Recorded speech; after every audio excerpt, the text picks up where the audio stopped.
Hello बच्चे, welcome to NCERT reader. तो इस चैप्टर में जो कि क्लास 10th का भी एनसीईआरटी का इलेक्ट्रिसिटी चैप्टर चल रहा है, इसमें कंटिन्यूशन में अब हम लोग आगे बढ़ रहे हैं। Let's C picture. जो प्रीवियस क्लास था, फर्स्ट क्लास, इसमें आपने देखा था कि इलेक्ट्रिसिटी के पीछे का लॉजिक क्या है, इलेक्ट्रिक करंट को कैसे डिफाइन करेंगे एंड सर्किट को कैसे डिफाइन करेंगे। इन सारी चीजों को हम लोग काफी डीप एनालिसिस कर चुके थे। अब इसमें थोड़ा सा हम लोग जो अगला टॉपिक है वो टॉपिक पे आते हैं। Let's C, this is what it is, Ohm's law. Ohm's law. तो ओम्स लॉ को हम लोग देखते हैं। Let's see.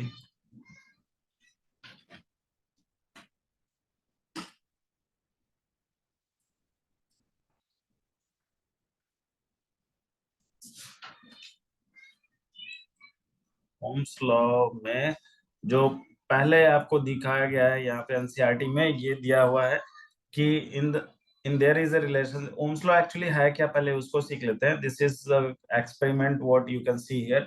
It is mentioned activity.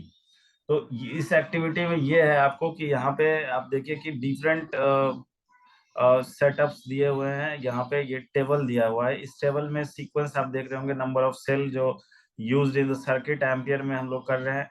कभी एक सेल यूज कर रहे हैं, कभी दो सेल, कभी तीन सेल, कभी चार सेल। इसके पीछे का लॉजिक ये है कि हम लोग पोटेंशियल को चेंज कर रहे हैं। मतलब जो बैटरी लगा रहे हैं सर्किट में, उस सर्किट में हम लोग बैटरी के नंबर्स को जैसे ही बदलेंगे तो उससे क्या होगा, जो पोटेंशियल डिफरेंस होगा दो पॉइंट के बीच में, वो बदलते जाएगा। और उसके बेसिस पे क्या करेंगे, current through the nichrome wire, यहाँ पे जो वायर आपको दिख रहा है, उस वायर में जो करंट जाएगा वो करंट आई अगर एम्पियर होगा, और वी वोल्ट वहां पे हम लोग अप्लाई कर रहे हैं, उसका जो वोल्टेज डिफरेंस होगा वायर का, जिस वायर को यहाँ पे जोड़ा गया है। तो ये सेटअप है आपका, कहाँ से कहाँ तक का सेटअप है। जो नाइक्रोम वायर लिया गया है वो एक्स वाई है यहाँ पे।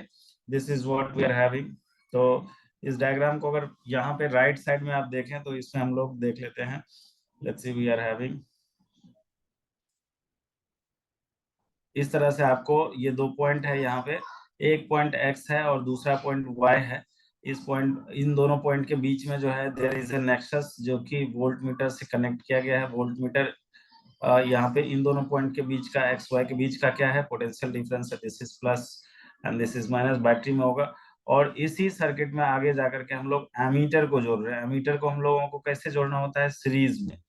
एमीटर को सीरीज में जोड़ते हैं और वोल्ट मीटर को हम लोग पैरेलल में जोड़ते हैं। दो वायर के बीच में हम लोग जोड़े हैं यहाँ पे, एक्स और वाई के बीच में। ठीक है। और फिर इससे जो है अदर सर्किट में आप देख रहे हैं यहाँ पे कि ये जो ऊपर में आपको जोड़ा गया है, यहाँ पे डिफरेंट काइंड ऑफ वायर्स लिया गया, डिफरेंट काइंड ऑफ बैटरी लिया गया है। कभी एक बैटरी को कंसीडर करेंगे जिसका वोल्टेज जो है आपको वी है। फिर दूसरे वायर को कंसीडर करेंगे यहाँ पे, इसी कंटिन्यूएशन में। यहाँ पे जो है आप देखिए इस तरह से दो बैटरी को जोड़ दिया गया, फिर तीसरा बैटरी को जोड़ा जाएगा और फिर चौथा बैटरी को यहाँ पे जोड़ा जाएगा। ठीक है। अब इस दो बैटरी को जब हम लोग जोड़ रहे हैं तो इसमें प्लस और माइनस है। जो लास्ट वाला है यहाँ पे वो माइनस प्लेट है, और सारे के सारे बैटरी का पोटेंशियल ड्रॉप सेम है। और एक साथ क्या इनको जोड़ रहे हैं, नहीं, एक साथ नहीं जोड़ रहे हैं। इसमें डिफरेंट आपका सेगमेंट लिया गया है, और इस तरीके से हम लोग एक बार एक को जोड़ेंगे और फिर उसके बेसिस पे रीडिंग को देखेंगे।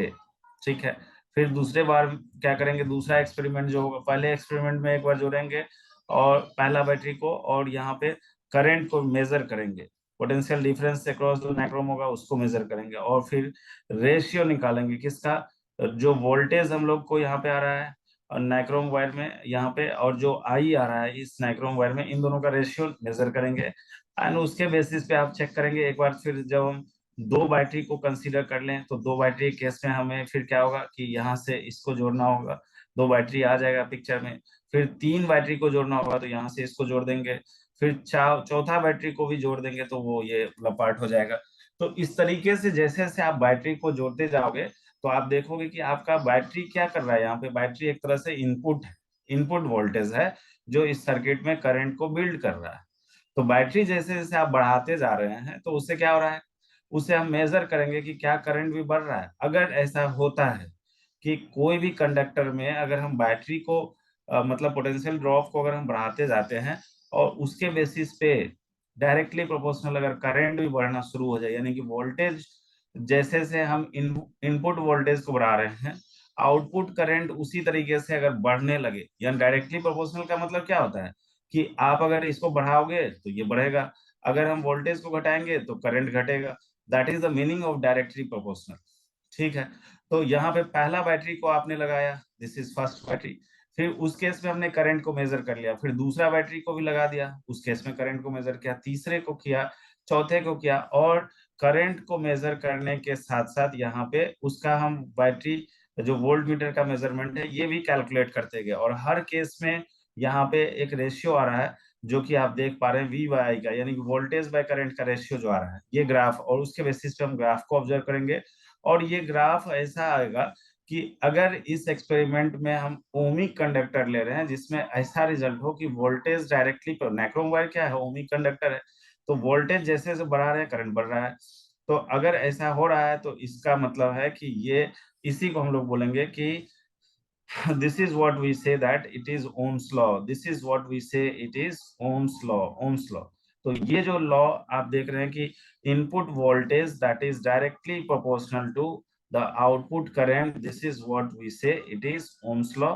और ये एक एक्सपेरिमेंट है जो यहाँ पे आपको एनसीईआरटी में ये एक्टिविटी में दिखाया गया है। तो एनसीईआरटी में जो एक्टिविटी है, this is how interesting it is, कि अगर आपको साइंस में प्यार है, तो साइंस से अगर आपको इंटरेस्ट है तो इसको पढ़ने में बहुत मजा आएगा, क्योंकि यहाँ पे इलेक्ट्रिक सर्किट जो यहाँ आप देख पा रहे हैं ये एक तरह से ओम्स का एक्सपेरिमेंट है। ओम ने जो अपने टाइम पे एक्सपेरिमेंट किया था उस एक्सपेरिमेंट को एनसीईआरटी यहाँ पे दिया हुआ है कि ओम का पूरा लाइफ बीत गया इस चीज को डिस्कस करने में, ओम्स लॉ को देने में, और उस चीज को आप बड़े आराम से एनसीईआरटी के एक कोने में पाते हैं और उसको पढ़ते हैं और उसको समझते हैं।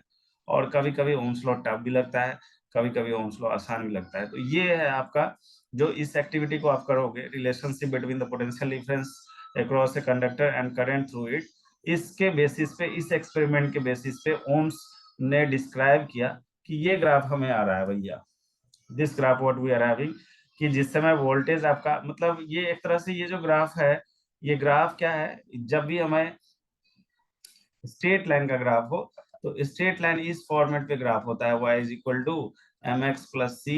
इस फॉर्मेट पे ग्राफ को हम लोग, जब भी y और x के बीच में लीनियर रिलेशन होगा, लीनियर रिलेशन होगा, तो इसको हम लोग बोल देंगे स्ट्रेट लाइन का ग्राफ है।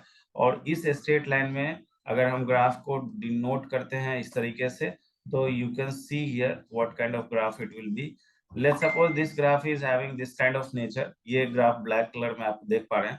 तो ये y एक्सिस को जहां कट कर रहा है इसको हम लोग बोलते हैं, दिस इज व्हाट वी से y इंटरसेप्ट, यानी कि ओरिजिन से वो स्ट्रेट लाइन y एक्सिस को कहां पे कट कर रहा है, this is called y intercept, y intercept. और y इंटरसेप्ट जैसे ही मिल गया, और फिर इसके बाद जो है ये लाइन जो है, यानी स्ट्रेट लाइन एक एंगल बना रहा है किससे, पॉजिटिव एक्स एक्सिस से। तो यहाँ पे जो हमने m लिया है, जो standard form of equation of straight line है, this is what it is called slope intercept form, slope intercept, intercept form. Slope intercept form में क्या होता है कि स्लोप इंटरसेप्ट फॉर्मेट में आपका c जो है ये इंटरसेप्ट हो गया हुआ है, और m जो है ये स्लोप है। तो स्लोप निकालने के लिए हम लोग क्या करते हैं, this is nothing but the tan theta value, this is nothing but the tan theta value. और थीटा कहाँ पे, यहाँ पे क्या है, theta is angle made with the positive X axis. तो ये जो थीटा है ये आपको angle made by straight line, by straight line with positive X axis, positive X axis. तो इस एक्स एक्सिस से जब हम एंगल बनाएंगे, this is called positive X axis. और इसके बेसिस पे आप यहाँ पे देख रहे हैं कि जिस समय c का वैल्यू 0 हो जाएगा उसी समय ये स्ट्रेट लाइन जो है ओरिजिन से पास करेगा। क्यों, क्योंकि उस समय y इंटरसेप्ट कुछ होगा ही नहीं, that is what meaning it is c0। तो जिस समय y is equal to mx format हो रहा है, the graph will be passing through origin, graph will be passing through origin, that means this is the graph will be passing through, will be passing through origin, it is passing through origin। passing through origin का मतलब क्या है, passing through origin का मतलब ये है कि जब ग्राफ ओरिजिन से पास करेगा तो उसमें y इंटरसेप्ट तो होगा ही नहीं। क्यों, क्योंकि वो लाइन जो है वो ओरिजिन से पास कर रहा है, देख लो यहाँ पे जो ये इक्वेशन है आपको, जो ऊपर का y एक्सिस आप देख रहे हैं, this is voltage axis we are having and this is current axis. Voltage और करंट में डायरेक्ट रिलेशन है, this is called directly proportional to I, और इसी को रिमूव कर देते हैं तो voltage V is equal to R I format हम लोग लिखते हैं यहाँ पे। और यहाँ पे R क्या है, R जो है ये रेजिस्टेंस ऑफ कंडक्टर है, जिस कंडक्टर में आप वहां पे करंट जो है करंट को फ्लो करा रहे हैं, this is what we are having resistance. तो रेजिस्टेंस जो है ये पर्टिकुलर कंडक्टर के नेचर पे डिपेंड करता है, उसके ज्योमेट्रिकल एस्पेक्ट्स पे डिपेंड करता है कि उसका लेंथ क्या है, उसका एरिया ऑफ क्रॉस सेक्शन क्या है, तो उसके टेम्परेचर पे डिपेंड करता है, मेनी फैक्टर पे रेजिस्टेंस डिस्कस करेंगे हम लोग। बट यहाँ पे ओम्स लॉ में ये चीज आपको समझना है कि जो रेशियो V बाय आर का है, V बाय आर अगर हम रेशियो निकालते हैं तो V बाय आई, सॉरी V बाय आई यहाँ पे आपको R मिल रहा है, और इस इक्वेशन को V बाय आई को अगर हम R लिखते हैं तो यहाँ से आप कंपेयर करो, y एक्सिस पे हमारे पास क्या है, y एक्सिस पे हमारे पास जो है, y एक्सिस में हमारे पास क्या है, y एक्सिस में इस करंट ओम्स लॉ में वोल्टेज है, और x एक्सिस पे क्या है, I है। तो जो स्लोप का पोजीशन दिख रहा है ये रेजिस्टेंस का पोजीशन हो जाएगा, यानी कि अगर V बराबर आई आर या आर आई हम समझते हैं तो यहाँ पे जो वोल्टेज और जो करंट का रेशियो होगा ये क्या हो जाएगा, ये तो आर हो जाएगा। और ये क्या होना चाहिए straight line point of view से, it is what you can say, it is slope of the straight line. This is what we can say here, it is slope of the straight line, it is slope of the straight line। तो जो straight line यहाँ पे experimentally यहाँ पे found हुआ है, ये वाला लाइन आप देख रहे हैं, अगर हम ये एंगल थीटा लेते हैं तो हर जगह यहाँ चाहे यहाँ या किसी भी जगह जाओगे, स्ट्रेट लाइन में स्लोप नहीं बदलता है। अगर इसका डायरेक्शन ये स्ट्रेट लाइन है, अब ये ओरिजिन से पास कर रहा है तो इसका स्लोप कहीं भी यही एंगल होगा, दैट मीनिंग इट इज की what the ratio you are assigning here, जो वोल्टेज और करंट का जो रेशियो आ रहा है, this is the resistance you will be getting and this is constant it is। so in this activity you will find that approximately the same value of V by I obtained in each case, same value V by I आ रहा है। तो यानी कि we I graph जो है ये आपका straight line graph हो रहा है, यहाँ पे ये चीज आप देखिए, ग्राफ जो हो रहा है वो स्ट्रेट लाइन हो रहा है, और उस स्ट्रेट लाइन के बेसिस पे हम ये बोल सकते हैं, यहाँ पे ये वाला जो पार्ट है आपका, यहाँ पे देखिए कि V by I is obtained in each case and then voltage and I graph is a straight line that passes through the origin से जब वो पास कर रहा है तो 10 V by I is constant ratio। V by I यहाँ पे क्या है, V by I जो है वो रेजिस्टेंस है, वो क्या होना चाहिए, इस लाइन का स्लोप होना चाहिए। स्लोप कैसे निकालेंगे, टेन थीटा, ये थीटा पे डिपेंड करेगा कि आपका ये एंगल जो है आई वाले एक्सिस से ये स्ट्रेट लाइन जो है वो कितना एंगल बना रहा है, उसका टेन थीटा ले लो तो वही दे देगा। तो यहाँ पे अब आपको जो आगे का सेंटेंस है वो बता रहा है कि 1827 में जर्मन फिजिसिस्ट जॉर्ज सीमेन ओम, नाम तो बड़ा प्यारा है, जॉर्ज सीमेन ओम, और ये जो है आपको रिलेशनशिप फाइंड किए थे किसके बीच में, करंट के बीच में, found the relationship between the current I flowing in a metallic wire and the potential difference across the terminals। तो जब टर्मिनल में जो पोटेंशियल ड्रॉप है उसमें जो करंट जा रहा है, उन दोनों के बीच में इन्होंने एक रिलेशन फाइंड किया था, और उस रिलेशन को बाद में यही ओम्स लॉ बोला गया। और वो रिलेशन क्या था कि the potential difference across V across ends of the given metallic wire in electric circuit is directly proportional to the current flowing through it provided its temperature remains constant। तो provided its temperature remains constant जो है ये काफी important हो गया, क्योंकि अगर आपने टेम्परेचर को चेंज कर दिया तो फिर ओम्स लॉ वैलिड नहीं होगा। तो this is what it is, condition given here it is temperature should be constant, if temperature you have changed then you can say that Ohm's law is not valid over there. तो Ohm's law जो है उसके बारे में अगर हमें पूछा जाएगा तो हम क्या बोलेंगे, ओम्स लॉ के बारे में यही बोलेंगे कि potential difference across any inch of the given metallic wire in an electric circuit is directly proportional of the current. मतलब कि अगर हम वोल्टेज को बढ़ाएंगे तो करंट बढ़ेगा, वोल्टेज को घटाएंगे तो करंट घटेगा, डायरेक्टली प्रोपोर्शनल का मीनिंग ये है कि बढ़ाएंगे तो बढ़ेगा, घटाएंगे तो घटेगा। This is what it is at constant temperature, then this called Ohm's law. और इसके बेसिस पे ये आपका लॉ है, यहाँ पे V is directly proportional to I, और यहीं से आपको ये V बाय I का रेशियो जो है ये कांस्टेंट आ रहा है, और इसके ये कांस्टेंट जो है ये रेजिस्टेंस है, और then we are having the Ohm's equation, Ohm's law equation V is equal to IR। Equation 11.45 जो है, ये दोनों इक्वेशन जो है आपको इसमें किसी भी पर्टिकुलर मेटेलिक के लिए अगर हम बात करें तो यहाँ पे R जो यूज किया गया है ये कांस्टेंट रहेगा for a given metallic wire, property of the conductor to be resist the flow of charge. This is what it is called resistance. Resistance जो होता है सॉरी, रेजिस्टेंस को अगर हम लोग देखें तो ये डायरेक्टली प्रोपोर्शनल टू लेंथ होता है किसी कंडक्टर का, और इनवर्सली प्रोपोर्शनल टू एरिया होता है। तो ये लेंथ और एरिया के बेसिस पे भी हम रेजिस्टेंस निकालना जो ज्योमेट्रिकल एस्पेक्ट है, और इसी को अगर हम रिमूव करेंगे प्रोपोर्शनैलिटी को तो it is rho times L by A। it will be rho times L by A। So it is what we are having rho times L by A। रो क्या है? रो रेजिस्टिविटी ऑफ द मटेरियल है, resistivity of the material, जो कि आपको particular temperature पे, temperature अगर change ना करे तो मटेरियल को आप छोटा कर दो, बड़ा कर दो, लेंथ काट दो, कुछ भी कर दो, अगर मटेरियल एल्युमिनियम है और किसी भी टेम्परेचर पे नहीं, सेम टेम्परेचर पे अगर हम देखेंगे किसी भी साइज के एल्युमिनियम को, रेजिस्टिविटी में कभी चेंजेस नहीं आएगा। लेकिन अगर हम रेजिस्टेंस की बात करेंगे तो रेजिस्टेंस जो है लेंथ पे, एरिया पे डिपेंड करता है, कि अगर हम लेंथ को बढ़ा दें, सेम कंडक्टर की लेंथ को डबल कर दें, तो उस केस में क्या हो जाएगा कि अगर जो कंडक्टर एक मेटल है, आपको मान लो एल्युमिनियम का है 1 मीटर का, और दूसरा एल्युमिनियम का है 2 मीटर का, तो जो 2 मीटर का है उसका जो रेजिस्टेंस होगा वो 1 मीटर का डबल होगा। दिस इज व्हाट, अगर 2 डिफरेंट वायर ले रहे हैं सेम मटेरियल का।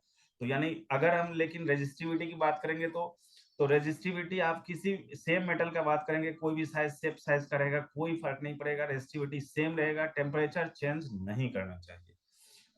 सो रेजिस्टिविटी जो है ये आपको मेटल, किसी भी मटेरियल के लिए अगर हम बात करेंगे तो टेम्परेचर अगर चेंज नहीं करेगा तो शेप साइज पे डिपेंड नहीं करता है, लेकिन रेजिस्टेंस डिपेंड करता है लेंथ के डायरेक्टली प्रोपोर्शनल, एरिया के इनवर्सली प्रोपोर्शनल। ये कब हम बात कर रहे हैं? जब हम दो मेटल को अलग अलग लेंथ में हम कर डिस्टिंग्विश कर रहे हैं, तब की बात है। तो potential difference across the two ends of the conductor is 1 volt here and the current through it is 1। अब इसको अगर हम डिफाइन करें रेजिस्टेंस को, तो अगर 1 वोल्ट और 1 एम्पियर की बात ले लेते हैं कि पोटेंशियल डिफरेंस किसी कंडक्टर के अक्रॉस में 1 वोल्ट है, और करंट जो है अगर वो 1 एम्पियर हो जाए तो दोनों का रेशियो 1 ओम हो जाएगा। तो यानी कि 1 ओम का डेफिनेशन बोर्ड लेवल पे पूछा जा सकता है, बच्चा बताओ 1 ओम किसको बोलते हैं? तो 1 ओम को अगर हमें डिफाइन करना होगा तो उस केस में हम लोग डिफाइन करेंगे इसमें जो रेशियो आ रहा है उसी के बेसिस पे यहाँ पे। So this what you can say 1 ohm to be defined here, that it is 1 volt by 1 ampere, that you can see here, yellow part I am darking here, highlight कर रहे हैं, इस चीज को आप देख सकते हैं 1 ohm यहाँ पे है। तो एनसीईआरटी को अगर हम पढ़ें तो एनसीईआरटी में कुछ पढ़े या ना पढ़े, उसके जितने इक्वेशंस हैं ये सारे के सारे आपको पता होने चाहिए कि इस इक्वेशन में क्या क्या चीज बोला गया है, और इस इक्वेशन के बेसिस पे हमें कहीं कोई कंसेप्ट समझने में दिक्कत नहीं होनी चाहिए, नहीं होनी चाहिए। This is what it is. इस फिगर में देखो VI graph for a nichrome wire, a straight line plot shows that the current through the wire increases and the potential difference across the wire increases linearly. This is what it is called Ohm's law. This is Ohm's law।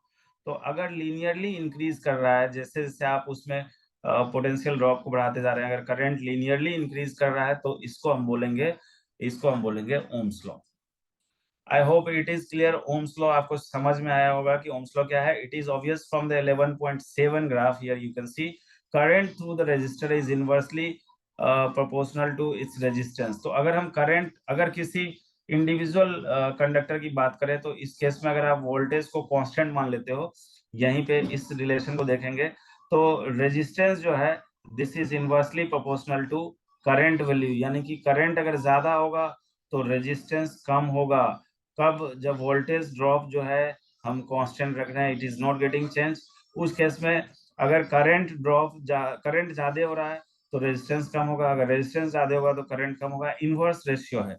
So this is the infer from the Ohm's law, you can say that there is relation between this resistance. If the resistance is doubled, the current gets halved। इसके inversely ratio में होगा कि current through the resistor is inversely proportional to the resistance. तो जब भी हम Ohm's law देखेंगे तो वोल्टेज को अगर आप कांस्टेंट कर देते हो, वोल्टेज में चेंजेस अगर नहीं ला रहे हैं, आप वोल्टेज को कांस्टेंट कर दे रहे हैं, उस केस में रेजिस्टेंस क्या होगा? इनवर्सली प्रोपोर्शनल होगा। रेजिस्टेंस किसके? इनवर्सली प्रोपोर्शनल होगा करंट के। करंट करंट क्या होगा? अब यहाँ पे आपको जो नेक्स्ट सेंटेंस है इसमें वो ये है कि in many practical cases it is necessary to increase or decrease the current in the electric circuit।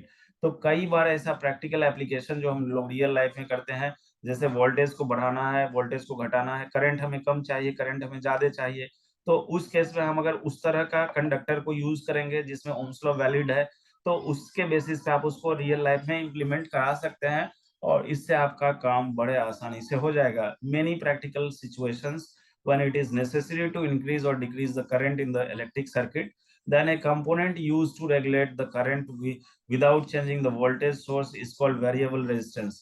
तो वेरिएबल रेजिस्टेंस किया जाता है आपको कि अगर हम रेजिस्टेंस को वेरी करा दें और वोल्टेज को कांस्टेंट रख दें, तो यहाँ पे इसी चीज को यूज किया जा रहा है कि वोल्टेज रेजिस्टेंस को अगर हमें बढ़ाना होगा तो रेजिस्टेंस को हम बढ़ा देंगे, तो इसके लिए हम क्या यूज करेंगे? तो इसको बोलते हैं वेरिएबल रेजिस्टेंस यूज किया जाएगा। वेरिएबल रेजिस्टेंस को यूज करने का पर्पस क्या है कि करंट हमें ज्यादा चाहिए तो रेजिस्टेंस को घटा देंगे, करंट हमें कम चाहिए तो रेजिस्टेंस को बढ़ा देंगे। तो प्रैक्टिकल सिचुएशन जब भी आएगा, practical means real life application, जब हम काम करेंगे बहुत सारे इस तरह का काम होगा, सिचुएशन आएगा जिसमें कि अगर हमें करंट ज्यादा चाहिए तो रेजिस्टेंस कम करना होगा, वोल्टेज में कोई चेंज नहीं कर रहे हैं, so it is necessary to increase or decrease the current in the electric circuit, a component used to regulate the electric current without changing its voltage source is called variable resistance। in electric circuit a device called rheostat। तो rheostat आपसे पूछा जा सकता है what is बच्चा rheostat।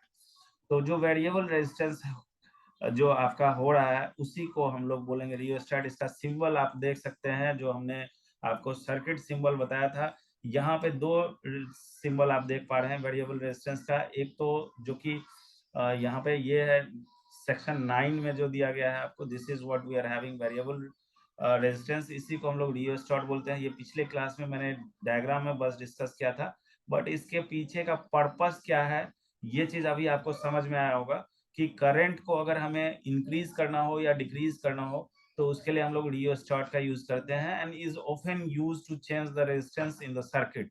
We will now study about the electrical resistance of a conductor with the help of following activity. अब resistance के बारे में हमने आपको क्या बताया कि रेजिस्टेंस के बारे में दो चीजें दिमाग में रखेंगे कि ये directly proportional to length, inversely proportional to area होगा। बाय ज्योमेट्रिकल एस्पेक्ट अगर हम देखें किसी भी कंडक्टर का, तो उसका लेंथ अगर ज्यादा होगा तो उसका रेजिस्टेंस ज्यादा होगा, उसका एरिया अगर ज्यादा होगा तो रेजिस्टेंस कम होगा, इनवर्सली रेशियो टू एरिया होगा।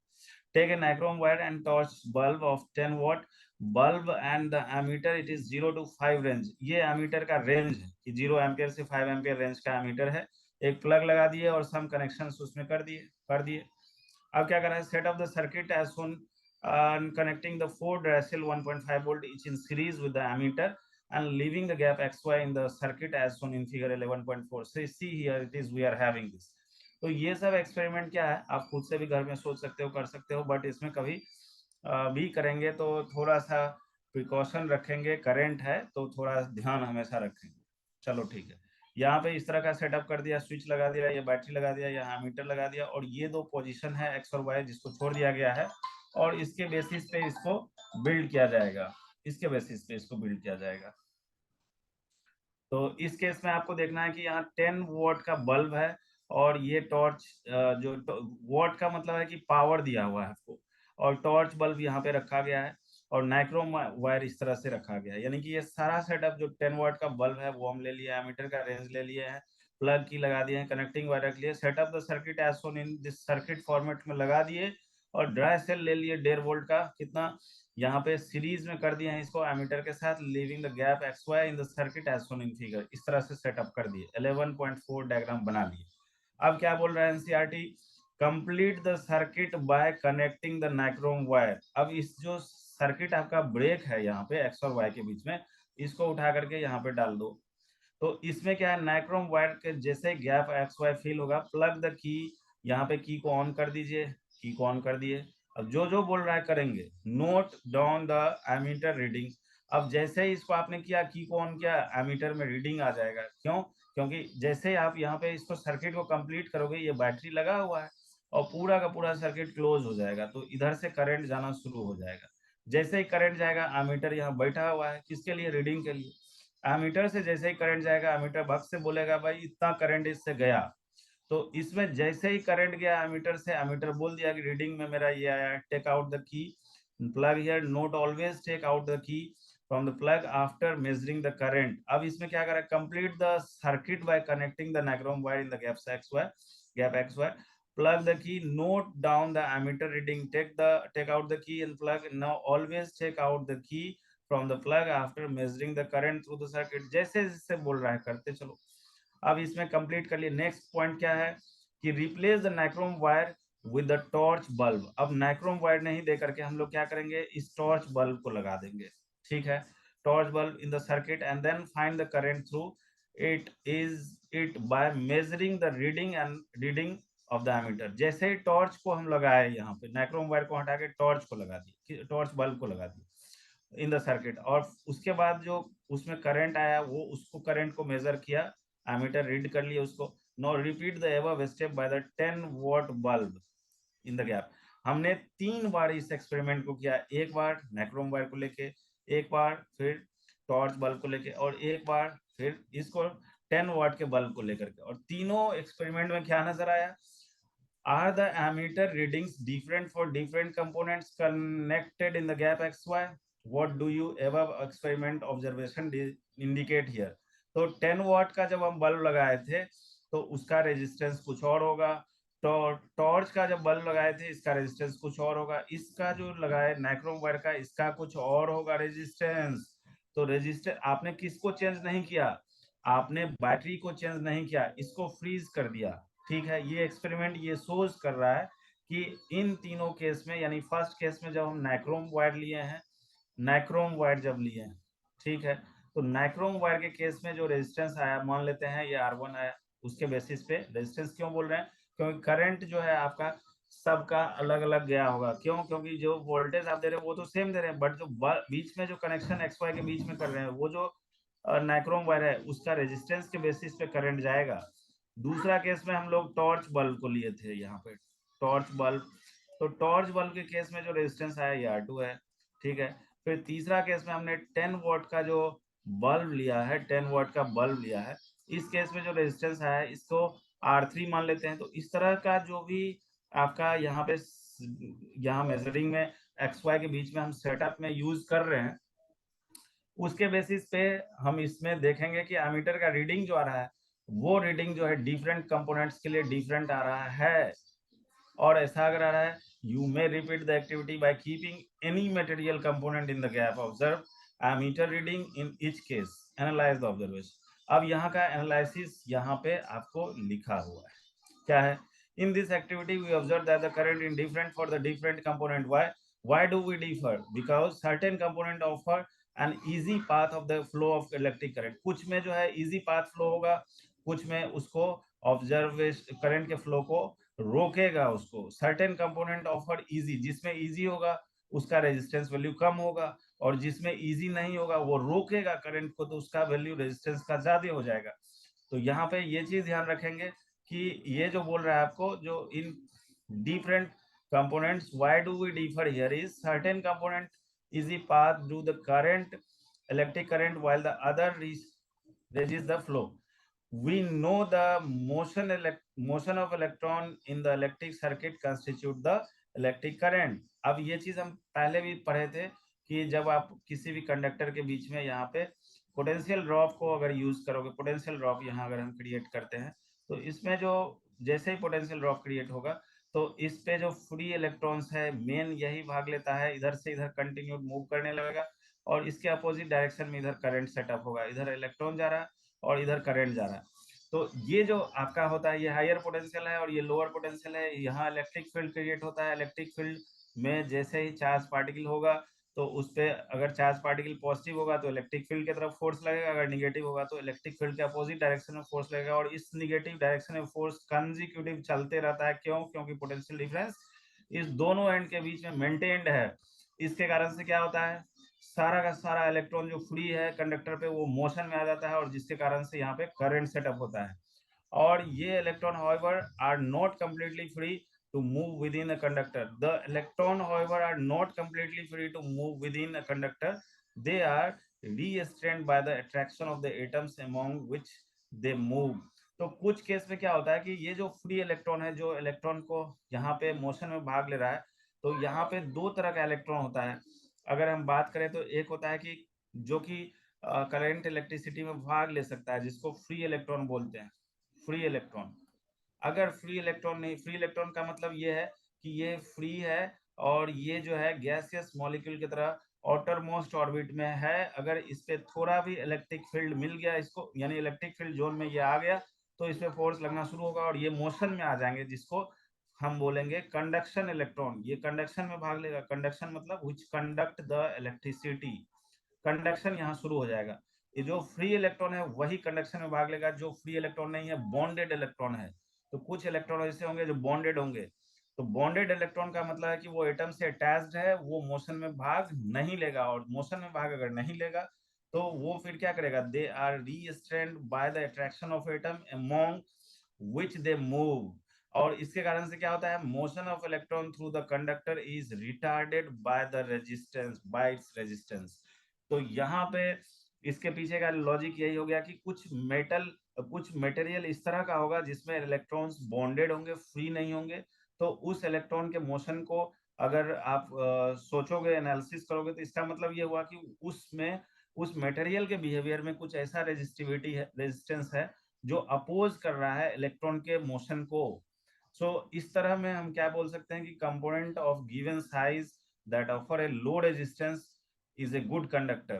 तो जिसमें लो रेजिस्टेंस होगा, हमने पहले भी बोला था ये चीज आपको, कि जिसमें लो रेजिस्टेंस होगा उसको हम बोलेंगे गुड कंडक्टर। क्यों? क्योंकि उसमें करंट ज्यादा जाएगा। करंट ज्यादा जाने का मतलब क्या है, करंट ज्यादा जाने का मतलब है कि इलेक्ट्रॉन जो है वो फ्री है और वो कंप्लीट जो है आपको मोशन में भाग ले रहा है। मोशन में अगर हो रहा है वहां पे, तो इलेक्ट्रॉन फ्री होने के कारण से वहां पे जो उसका ये बोला जाएगा, एक तरह से समझो कि रेजिस्टेंस का वैल्यू कम होगा, और रेजिस्टेंस अगर कम होगा तो करंट का वैल्यू ज्यादा हो जाएगा। और इसका मतलब ये हुआ कि जो साइज ऑफर वहां पे किया जा रहा है वो एक गुड कंडक्टर है। Conductor having some appreciable resistance called resistor. तो conductor having some appreciable resistance is called resistor. Resistor और रेजिस्टेंस में अंतर यही है कि रेजिस्टेंस जो है ये प्रॉपर्टी है, और रेजिस्टर वो एक तरह से बोल सकते हैं कि जिस कंपोनेंट में ये बिहेवियर होगा उसको हम लोग बोलेंगे रेजिस्टर। ठीक, कंडक्टर को हम बोल देंगे कि उस वो रेजिस्टर की तरह है, उसमें रेजिस्टर है, लेकिन उसमें रेजिस्टेंस है, ये चीज बोलना होगा।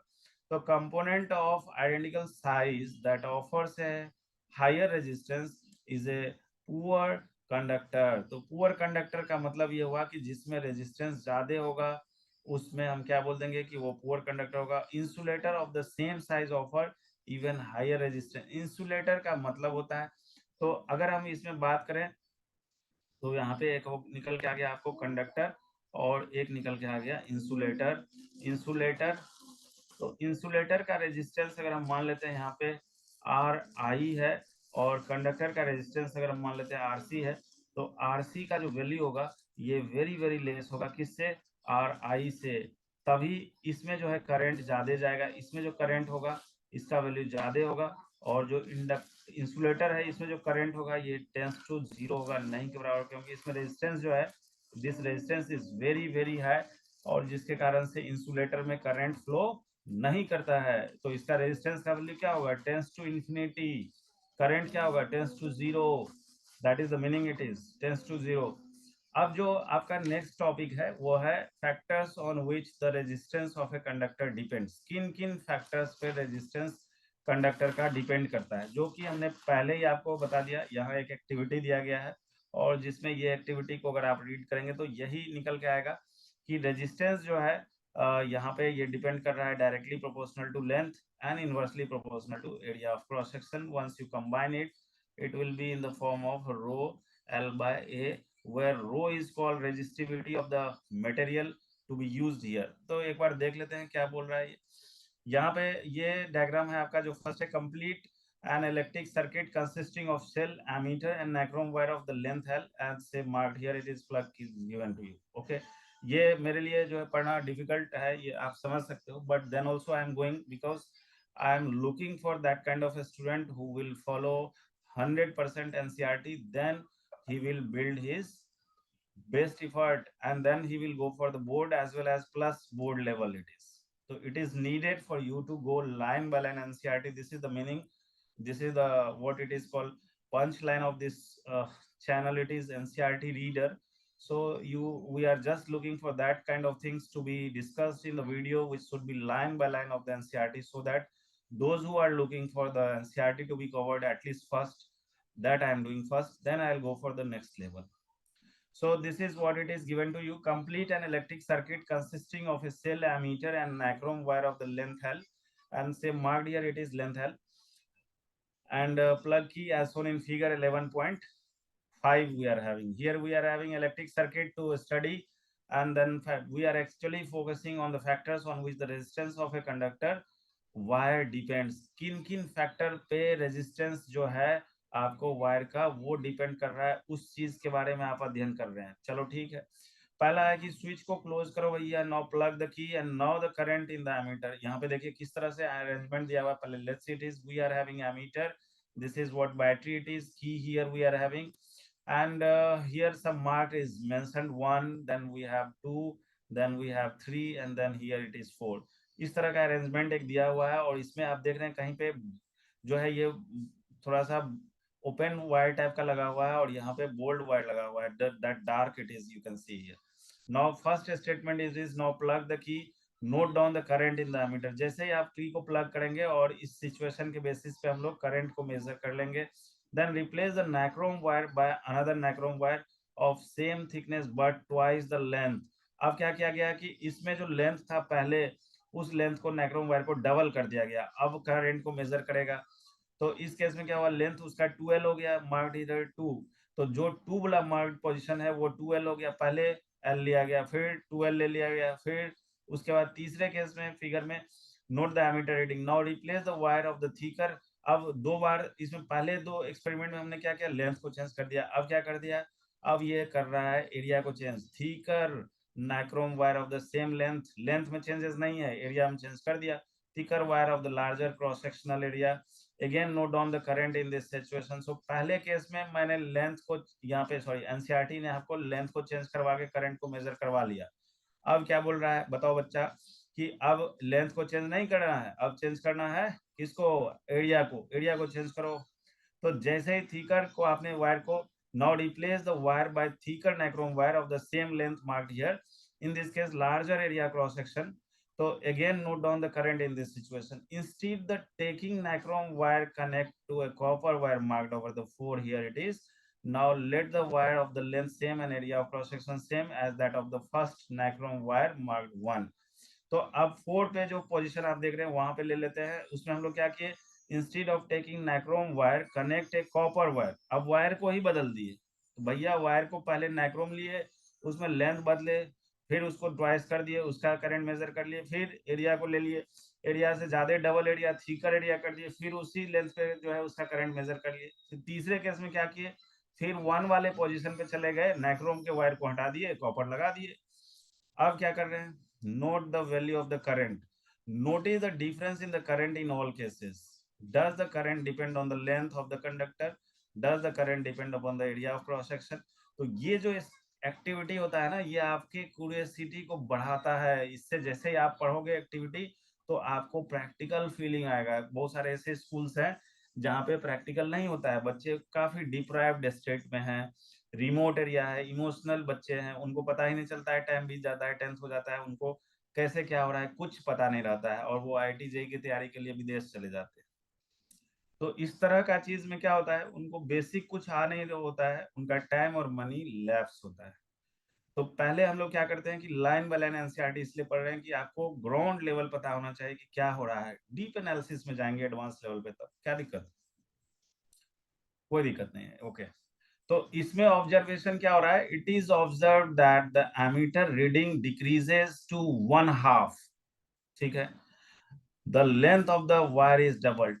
जैसे ही आपने लेंथ को डबल किया तो एमीटर रीडिंग जो है आपका रेजिस्टेंस क्या होगा, बढ़ गया, कितना, डबल हो गया। रेजिस्टेंस बढ़ने से करंट कैसे घटेगा, हम जानते हैं, क्या जानते हैं, वोल्टेज को अगर हम कांस्टेंट रखेंगे तो रेजिस्टेंस जो है वो इनवर्सली प्रोपोर्शनल टू करंट होगा। अब जैसे ही आपने क्या किया, जैसे ही आपने करंट लेंथ को एल पहले था अब 2L कर दिया, तो इस केस में अगर रेजिस्टेंस आर रहा होगा तो इस केस में 2R हो जाएगा। तो यानी इस केस में अगर करंट आ ही रहा होगा, क्योंकि इसमें रेजिस्टेंस आ रहा है, इसमें रेजिस्टेंस बढ़ गया, इसमें करंट हाफ हो जाएगा, करंट हाफ हो जाएगा।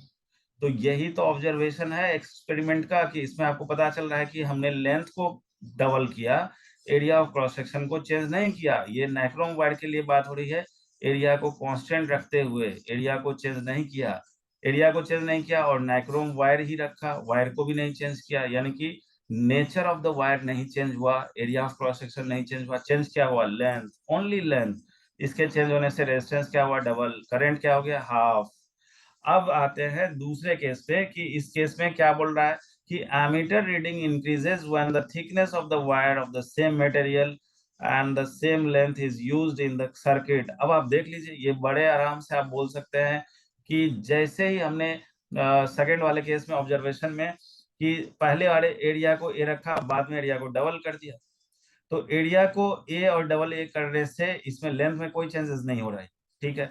तो इसका रेजिस्टेंस अगर आर होगा तो इस 2A वाले रेजिस्टेंस का रेजिस्टेंस, इसका मान लिए जिसका एरिया ऑफ क्रॉस सेक्शन है उसका रेजिस्टेंस आर है, ठीक है।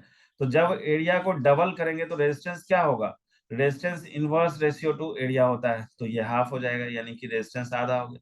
यानी इस वाले केस में अगर करंट आ ही रहा होगा तो इस वाले केस में रेजिस्टेंस आधा हो गया तो करंट 2I हो गया। तो यानी कि जिसमें आपने एरिया को डबल किया, एरिया को डबल करने से क्या हुआ, रेजिस्टेंस आधा हो गया, और रेजिस्टेंस के आधा होने से क्या हुआ, करंट डबल हो गया। ये काम तो बढ़िया था, करंट को डबल कर लिया, लेकिन जैसा चाहिए वैसा चाहिए, तो इसके बेसिस पे हम लोग सोचेंगे जो चाहिए इंक्रीज करना है डिक्रीज करना है, वो तो हम पे डिपेंड करेगा ना, हमको क्या चाहिए। तो a change in ammeter reading is observed when the wire of the different material of the same length on area of cross section is used। अब जो तीसरा केस हम लोगों ने एक्सपेरिमेंट किया, this is what we are having first experiment, this I am considering first experiment, this experiment is second experiment, area change, and the third experiment की हमने length और एरिया को तो सेम रखा, बट नाइक्रोम जो यहाँ use किया, यहाँ भी हमने क्या यूज किया, नाइक्रोम ही यूज किया यहाँ भी। तो ये जो नाइक्रोम यूज किया और यहाँ जो नाइक्रोम यूज किया, इन दोनों को बदल दिया, अब क्या यूज करो, अब कॉपर यूज करो। तो कॉपर को यूज करने में लेंथ क्या रखे वही, एरिया क्या रखे यही। अब इस केस में बाबा फिर से गड़बड़ी हो गया कि आपने लेंथ को ना बदला ना एरिया को बदला, आपने वायर को ही बदल दिया, तो इस केस में रेजिस्टेंस बदल गया, और रेजिस्टेंस बदलने से क्या हुआ, करंट का मेजरमेंट जो एमीटर दे रहा है वो बोल रहा है अब तो उल्टा, अब तो चेंज हो गया। यानी change in ammeter reading observed when the wire of the different material of the same length and the same area of cross section is used। On applying Ohm's law equation, what we are having 11.1 to 11.17, you can 7 here you can see 11.1 to 7, 11.1 से ये आपका Ohm's law start हुआ था, I hope it is here, it is 11.1, हाँ 1 volt, no ये नहीं, sorry something is there written,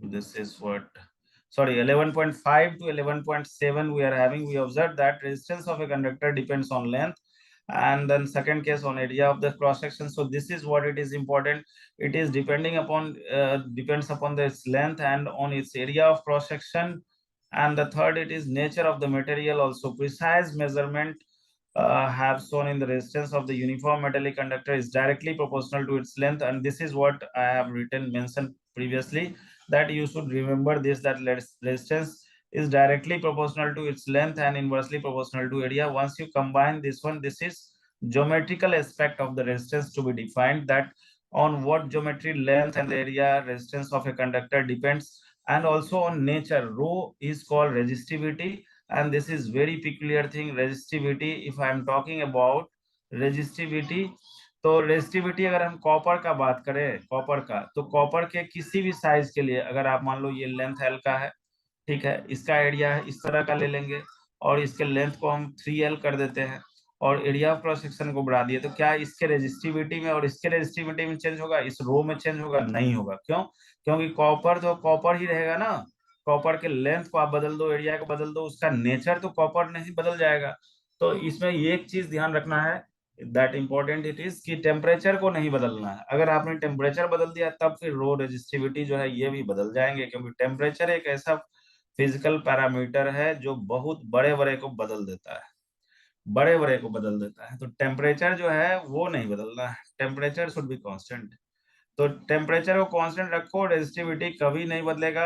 आप material अगर सेम रख रहे हैं तो, अगर मटेरियल बदले तो ऑब्वियस सी बात है कि अगर आप कॉपर के जगह आयरन की बात करोगे, आयरन Fe की बात करेंगे, कॉपर की बात नहीं करेंगे, कॉपर का रेजिस्टिविटी कॉपर जैसा होगा, आयरन का रेजिस्टिविटी आयरन जैसा होगा। अगर हम सिल्वर की बात करें तो इसका रेजिस्टिविटी अलग होगा। तो जैसे जैसे आप मटेरियल को बदलते जाओगे, उस मटेरियल का एल्युमिनियम का अलग हो जाएगा। तो मटेरियल के अकॉर्डिंग उसका नेचर होगा और उसी के बिहेवियर, उसी के अनुसार से रेजिस्टिविटी पिक्चर में आएगा। ये चीज ध्यान रखेंगे। So this is what it is called. Rho is a constant of proportionality and is called electrical resistivity.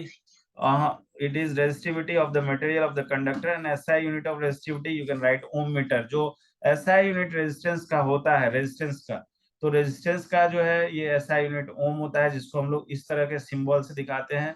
And for resistivity it is ohm metre, ohm metre. तो ओम मीटर ऐसे ohm और metre ऐसे लिखेंगे। This is what it is called resistivity. Resistivity is ohm metre and it is characteristic property of a material. The material and alloys have low, very low resistivity. अगर material में हमें कौन कौन material है कि अगर मटेरियल आपका metal है या एलॉयज, एलॉयज है, मतलब मेटल है या एलॉयज है, उस केस में क्या होगा? Having very low resistivity 10⁻⁻8 to -6, यानी कि रेजिस्टिविटी का रेंज जो है आप देखिए यहाँ पे -8 से -6 में है। ये किस में है? मेटल में या एलॉय में है। They are good conductor of electricity, यानी कि अगर रेजिस्टिविटी का वैल्यू आपका कम से कम 10⁻⁻8 का मतलब क्या हुआ? बहुत कम, बहुत कम, बहुत कम। It is 10⁻⁻6 micro, 10⁻⁻8 it is close to nano it is. So ये रेजिस्टिविटी का जो रेंज है ये मेटल और एलॉय के लिए है। They are good conductor of electricity. Insulator like rubber, glass have resistivity of the order of 10⁻12 to 17। तो ये चीज आप देखिए कि जो रेजिस्टिविटी, अगर आप पूछा जाएगा कि रबर और ग्लास का बताओ भैया रेजिस्टिविटी रेंज, तो इसका रेजिस्टिविटी इतना ज्यादा है कि इसमें जो है आपको करंट का जाना मुश्किल है, मुश्किल है। That is what it is. Plastic और glass we are having, insulator we are having, इस केस में करंट नहीं जाएगा। Both the resistance and resistivity of a material, both the resistance and resistivity of a material vary with temperature. This I have already mentioned you previously कि resistance जो है T temperature पे इस तरह से vary करता है। ये आप क्लास 12 में पढ़ोगे। This is something, it is derivation for resistance at a particular temperature. Alpha is the coefficient of temperature here. Delta T means change in temperature. This is the initial resistance. This is resistance at the temperature which has been increased. And on the same basis you have resistivity also. It is rho naught and 1 plus of some alpha delta T. This is called resistivity, and which is depending upon the temperature. This is resistance. This is not part of our syllabus in this one, so it will be beyond the topic. I will discuss this for the higher level for class 10th. It is, if it is there, then in that I'll discuss everything, that derivation, how it came, and how you can solve the numerical based on this one. But for here being, just remember that resistance and resistivity both depending upon the material of the material temperature, and it varies that only.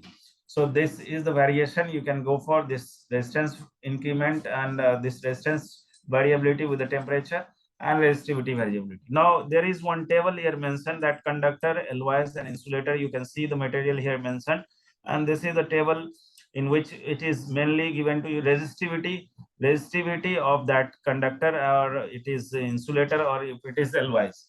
So for this table 11.2 reveals that the resistivity of an alloy is generally higher than its constituent metal. This you can see here what it is written, resistivity of alloy is generally higher than that of the constituent metals. Metals and alloy, you can see when we go for the alloy of particular metal, in that case in that case resistivity of Ly is generally higher. You see here it is Ly of copper and nickel. So this is having the resistivity. This is copper, nickel, and magnesium. Here it is. This is called manganese or constanine. This is nichrome. Nichrome means nickel, chromium, manganese, and Fe. Ly it is. So it is having 100 into 10 to the power minus 6. But once you talk about the here it is nickel, you can see it is 6.8 into 10 to the power minus 8. So this is having the less resistivity. Here it is. And for nickel or chromium or manganese or Fe, this you can see the having more resistivity. So whenever we go for the resistivity of Ly, that Ly is having generally higher than that of its constituent metal. Lys do not oxidize. Oxidize means it is burning in air. That is the meaning of Ly. Do not oxidize, burn readily at high temperature. So when we talk about the high temperature, Ly do not oxidize over there, and for this reason they are commonly used in electrical heating device. So whenever we go for heating device like heater, so by that time Ly when will be having at higher temperature, by that time at higher temperature it do not oxidize. So this is one of the good question that you can remember, that Ly का use क्यों किया जाता है आपको heater के लिए। इसके पीछे का लॉजिक क्या है? इसके पीछे का लॉजिक ये है कि Ly जो है हायर टेम्परेचर पे जब जाएगा तो वो ऑक्सीडाइज नहीं करेगा। ऑक्सीडाइज नहीं करने के कारण मतलब यहाँ पे बर्न नहीं करेगा एट हाई टेम्परेचर जैसे ही जाएंगे। तो इस कारण से for this reason they are commonly used in the electrical heating device. Electrical heating device में जैसे इलेक्ट्रिक आयरन, टोस्टर, ये सब में जहां भी हम यूज करेंगे वो Ly का यूज होगा। Ly मतलब मेनली आप देखोगे नाइक्रोम वायर यूज किया जाता है वहां पे, जिसमें कि आपको वो काफी स्ट्रॉन्ग होता है हाई टेम्परेचर को रेजिस्टिव करने। ये हाई टेम्परेचर को मेंटेन रखा जा सकता है उसमें ज्यादा देर के लिए। Tungsten is used almost exclusively for the filament of the electrical bulb. This is also board kind of question कि बोर्ड में ये चीज पूछा जा सकता है आपको कि जो टंगस्टन है वो बल्ब के फिलामेंट में यूज होता है, या यूजेस ऑफ टंगस्टन जो होगा वो कहाँ पे यूज होगा टंगस्टन का, तो बल्ब का जो फिलामेंट होता है this is nowadays it is not using because we are in the age of that what you can say bulb के यूजेस आज के डेट में घट गए हैं। सब CFL और LED यूज कर रहे हैं, तो बल्ब कहाँ से होगा। लेकिन जो बल्ब देखे हो उनकी बात हो रही है। तो बल्ब अभी भी कुछ कुछ जगह पे यूज हो रहा है, रिमोट एरियाज में यूज हो रहा है जहाँ लोग अवेयर नहीं है कि इनके वोल्टेज, इनके पावर, बिजली बल्ब को बचाया, बिजली के बिल को बचाया जाए, वहां पे ऐसे लोग यूज कर रहे हैं। तो इससे हमें कोई मतलब नहीं है। टंगस्टन का यूज पे ध्यान देना है।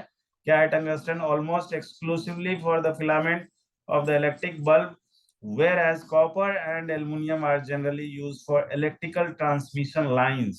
तो जो घर में हम लोग वायर यूज करते हैं उसमें मेनली जो हैवी इक्विपमेंट यूज किया जाता है उसमें कॉपर वायर को यूज करते हैं। और जो आप स्ट्रीट में देखते होंगे जो करंट इलेक्ट्रिसिटी गवर्नमेंट सप्लाई करती है, जो पोल से हम लोग कनेक्शन बिल्ड करते हैं, वहां पे हम लोग नॉर्मली एल्युमिनियम वायर को यूज करते हैं। एल्युमिनियम वायर का ही यूज होता है क्योंकि कॉपर इफेक्टिवली कॉस्टली होगा, इसीलिए गवर्नमेंट उसको प्रमोट नहीं कर रही है। बट कॉपर का कंडक्शन जो होगा करंट का वो ज्यादा होता है एल्युमिनियम के रिस्पेक्ट में। Let's see it is. तो यहाँ पे आप देखिए जिसका रेजिस्टिविटी वैल्यू दिया हुआ है, resistivity value is mentioned here on the basis of resistivity. You can C resistivity अगर ज्यादा होगा तो रेजिस्टेंस ज्यादा होगा, और रेजिस्टेंस ज्यादा होगा तो करंट कम होगा। तो जिसका रेजिस्टिविटी जितना कम उतना ज्यादा वो बढ़िया कंडक्टर। तो सिल्वर का रेजिस्टिविटी 1.6, 1.62, अदर जो भी आप देख रहे हैं यहाँ पे सिल्वर से सब का वैल्यू जो है ज्यादा ही है। तो सिल्वर इज यू कैन से from this chart it is you can get the idea that silver का जो रेजिस्टिविटी है वो मिनिमम रेजिस्टिविटी है, और जिसके कारण से ये मैक्सिमम कंडक्शन करंट का करेगा। उसके बाद 1.62 है कॉपर का, और उसके बेसिस पे अगर हम देखते हैं 1.62 इसका पावर जो है यहाँ पे आप देख पा रहे हैं कि 10 टू द पावर 8 सब में है, लगभग यहाँ तक आपका सब में है। यहाँ से 10 पावर 6 और 6 चल रहा है। तो मरकरी तक जो है आप मरकरी में क्या हो गया 94 इंटू 10 टू द पावर 8 तक मरकरी तक है। But what you can see the resistivity silver में 1.6 है, 1.62 है कॉपर में। तो कॉपर जो है वो रिलायबल ज्यादा है, और कॉपर जो है कॉस्टली भी उतना नहीं है इन कंपैरिजन टू सिल्वर को हम लोग यूज नहीं कर सकते हैं करंट प्रमोशन के लिए, क्योंकि सिल्वर आप जानते हैं काफी महंगा है। तो इसलिए उसको यूज नहीं किया जा सकता। कॉपर इसलिए प्रमोट होता है, और हैवी जहां पे भी इक्विपमेंट यूज होता है उसमें मेनली कॉपर को यूज किया जाता है। Then aluminium, you can see it is having resistivity is 2.63 into 10 to the power minus 8। Then you can see tungsten, it is 5 point something। So ये जो चार्ट दिया गया ये अपने आप में जो है एक इम्पोर्टेंट क्वेश्चन को बिल्ड कर सकता है, बोर्ड लेवल का क्वेश्चन तो बनेगा ही, इसके अलावा भी अदर क्वेश्चंस भी ऑब्जेक्टिव लेवल के क्वेश्चंस बन सकते हैं यहाँ से, जो कि आपको यूपीएससी, बीपीएससी या पीसीएस वाले एग्जाम के बच्चे तैयारी करते हैं उनके लिए, कि कोई भी जीके टाइप का क्वेश्चन यहाँ से बिल्ड किया जा सकता है इस टेबल से, क्योंकि ये 10th का एनसीईआरटी है, इसको हल्के में ना ले। आगे बढ़ते हैं। इंसुलेटर, यहाँ पे देखो एलवाई में आपको दिया हुआ है, this is what we are having 10 to the power minus 6, then we are having this 44 into 10 to the power minus 6, 100 into 10 to the power minus। तो जैसे जैसे आप एलवाई में जा रहे हो नीचे, इसमें एलवाई में देख रहे हैं कि इसका रेजिस्टिविटी जो है ये मेटल के, उसके एलवाई कंस्टिट्यूएंट जो मेटल है उसके रेजिस्टिविटी से इसका रेजिस्टिविटी ज्यादा है। किसका? एलवाई का। एलवाई का जैसे रेजिस्टिविटी ज्यादा होगा तो उसमें करंट जो है वो उसके रेशियो में, आप देख रहे हैं यहाँ पे ये चीज लिखा हुआ था कि resistivity of an alloy is generally higher than that of the constituent metal, and alloy do not oxidize readily at the high temperature. This is the reason that it is used in electrical heating device। इसीलिए हम लोग conductor को use नहीं करते हैं electrical heating device में। किसको use करते हैं? एलॉय को। क्यों? क्योंकि वो ऑक्सीडाइज नहीं होगा वहां पे हाई टेम्परेचर पे, और अगर ऑक्सीडाइज नहीं होगा तो वो ज्यादा देर तक वहां पे जो है टिक पाएगा, और उसके हीटिंग इफेक्ट को, करंट के हीटिंग इफेक्ट को वो यूज करके हम लोग उसमें इलेक्ट्रिक आयरन का यूज कर लेंगे आयरन करने के लिए, फिर टोस्टर का यूज करेंगे या हीटर का यूज करेंगे। जिस भी तरह का आप यूज कर रहे हैं, यहाँ गीजर में यूज होता है, आपको जहां पे भी heating effect of current use होगा वहां पे एलवाई यूज होगा। क्यों? क्योंकि उसका रेजिस्टिविटी कंडक्टर के रेजिस्टिविटी से ज्यादा होता है। बस ये चीज ध्यान रखें। तो ये था आपको आज का जो टॉपिक हम लोग डिस्कस किए हैं, वो मेनली ओम्स लॉ से बेस्ड था। इस पे कुछ न्यूमेरिकल्स दिए गए हैं, ये बच्चा टाइप का numerical, but it will be discussed in the next class. I will be discussing this and then the question related here it is again in next class। I'll start from 11.6। it will be resistance of a system of resistor। Resistance of a system में series और connections parallel के बारे में हम लोग learn करेंगे, और that will be I think उसके बाद का जो क्लास होगा that will be your class of heating effect. so this will, I think, one more class or two more class it will be there to finish this chapter। I hope so it is clear whatever I discussed today, it is related with the Ohm's law mainly, and how you can think of that importance part of the Ohm's law and some activity which I discussed here. You can go one by one activity and you can write down the major point what I marked here, so that it will be easy for you to understand the things which is mentioned in all line by line points mentioned in NCERT। I hope it is okay. Thank you।